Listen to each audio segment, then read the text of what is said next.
দালালের খপ্পরে পড়ে কিছু কিছু ভাইয়েরা এই ভূমধ্যসাগর পাড়ি দিতে গিয়ে তারা খুব একটা বলতে গেলে যে অমানসিক বা মানবেতর ভাবে তারা বুটের মধ্যে থেকে খুব তারা মৃত্যুর শিকার হয়, মৃত্যুবরণ করেন। ভবিষ্যতে এই কার্যক্রম অব্যাহত থাকবে। মাননীয় স্পিকার, মাননীয় বিরোধী দলীয় নেতা কয়েকটা স্পেসিফিক প্রস্তাব দিয়েছেন। যারা বিদেশে মৃত্যুবরণ করে প্রবাসীদের মধ্যে, তাদের লাশ যেন একদিনও সেখানে বেশি অবস্থান না করে। বাংলাদেশের দূতাবাস সমূহ যাতে তড়িৎ গতিতে সেই ব্যবস্থাটা গ্রহণ করে, পররাষ্ট্র মন্ত্রণালয় থেকে সেটা একদম স্ট্যান্ডিং অর্ডার দেয়া আছে এবং আমাদের নজরে যখন আসে, পত্রিকান্তর অথবা অন্য কোনোভাবে আসে, আমরা সেটা খুব দ্রুততম সময়ের মধ্যে সেটা অ্যাড্রেস করি। কিছুদিন আগে দেখেছেন আমাদের মাননীয় পররাষ্ট্র প্রতিমন্ত্রী সেরকম একটি লাশ গ্রহণ করতে এখানে এয়ারপোর্টে এসেছেন, এটা জাতীয়ভাবে সংবাদে দেখা গেছে। যে কোনো বিদেশি এই যে লিবিয়া এবং লিবিয়া হয়ে ইটালি যাওয়ার যে প্রবণতা লক্ষ্য করা গেছে, আমাদের কিছু কিছু দালালের খপ্পরে পড়ে কিছু কিছু ভাইয়েরা এই ভূমধ্যসাগর পাড়ি দিতে গিয়ে তারা খুব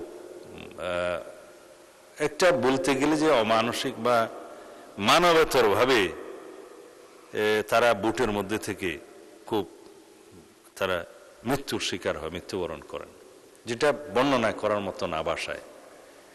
সেগুলো হয়েছে এবং এর সাথে একটা চক্র জড়িত। আমার এলাকাতেও এরকম দুই একটা ঘটনা উন্মোচিত হয়েছে। আমি তাদের বিরুদ্ধে ব্যবস্থা নিয়েছি এবং তাদেরকে ফিরিয়ে আনার ব্যবস্থা নিয়েছি পররাষ্ট্র মন্ত্রণালয়ের সহযোগিতায়। এখনো একজন আসতে পারেনি। মাননীয় স্পিকার, এগুলো বন্ধ করার জন্য এখানে আমাদের সমন্বিতভাবে চেষ্টা করতে হবে। বিদেশে আমাদের ভাবমূর্তি ক্ষুণ্ণ হচ্ছে এই কারণে।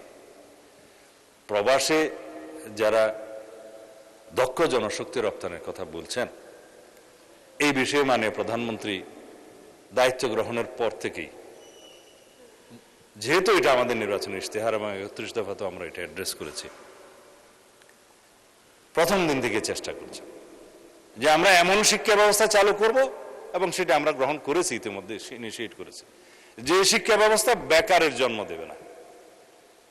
আমরা বাংলা ইংরেজির পাশাপাশি আরেকটি ভাষা শিক্ষা করার জন্য, গ্রহণ করার জন্য কম্পালসারি করছি মাধ্যমিক পর্যায় পর্যন্ত। তারপরে কারিগরি শিক্ষা গ্রহণের জন্য আমরা ইন্টারমিডিয়েটের পর থেকে আমরা এটাও সুযোগ বেশি করে সৃষ্টি করব, যাতে সবাই বিশ্ববিদ্যালয়ে যাওয়ার তাগিদ অনুভব না করে। এখন আমাদের দেশে একটা প্রবণতা আছে মাননীয় স্পিকার, সবাই ডিগ্রি পাস হবে, মাস্টার ডিগ্রি পাস হবে, তারপরে হয়তো বেকার হয়ে যায়। কিন্তু বিদেশে এরকম নয়, অনেক দেশে এরকম নয়। দেখা যায় ইন্টারমিডিয়েটের পরে যারা শুধু টিচিং প্রফেশনে যাবে, রিসার্চ করবে, উচ্চশিক্ষা শুধু মাস্টার্স এবং এমফিল এবং পিএইচডি ডিগ্রি তারাই নেয়। তা আমরা বিশ্ববিদ্যালয়ের সংখ্যা যতই বাড়াই না কেন, সব ইন্টারমিডিয়েট পাস যারা করে তাদেরকে যদি শুধু বিশ্ববিদ্যালয়ে প্রেরণ করি গ্রাজুয়েশনের জন্য এবং বেকার হওয়ার জন্য, সেটা আমাদের জন্য ভালো হবে না। সেজন্য আমরা কর্মমুখী শিক্ষা ব্যবস্থার, যেটা শহীদ রাষ্ট্রপতি জিয়াউর রহমান আমাদেরকে শিখিয়েছেন, উৎপাদনমুখী শিক্ষা ব্যবস্থার দিকে আমরা যাচ্ছি।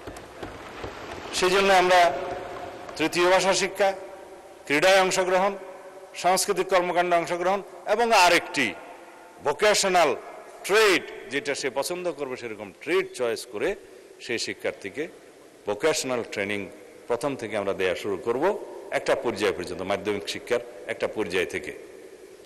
এভাবে আমরা দক্ষ জনশক্তি সৃজন করে সারা বাংলাদেশের, এখন 18 কোটি বলি বা 20 কোটি মানুষ বলি, যেহেতু সেন্সাসটা পরে আর হয় নাই, সকল মানুষের দুই হাতকে আমরা কর্মের হাতে পরিণত করতে পারবো, যেটা আমাদের মাননীয় প্রধানমন্ত্রী উদ্যোগ গ্রহণ করেছেন।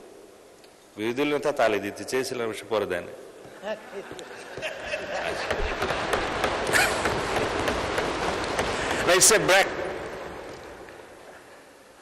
আমি বেশিক্ষণ সময় নেব না, যেহেতু এখন রাত্রে 9টা বাজে। আপনি যদিও স্বাধীনতা দিয়েছেন যে টেক ইউর টাইম, কিন্তু আমি কারো বিরতির উদ্রেক হতে চাই না। অলরেডি 9টা বেজে গেছে। মাননীয় স্পিকার,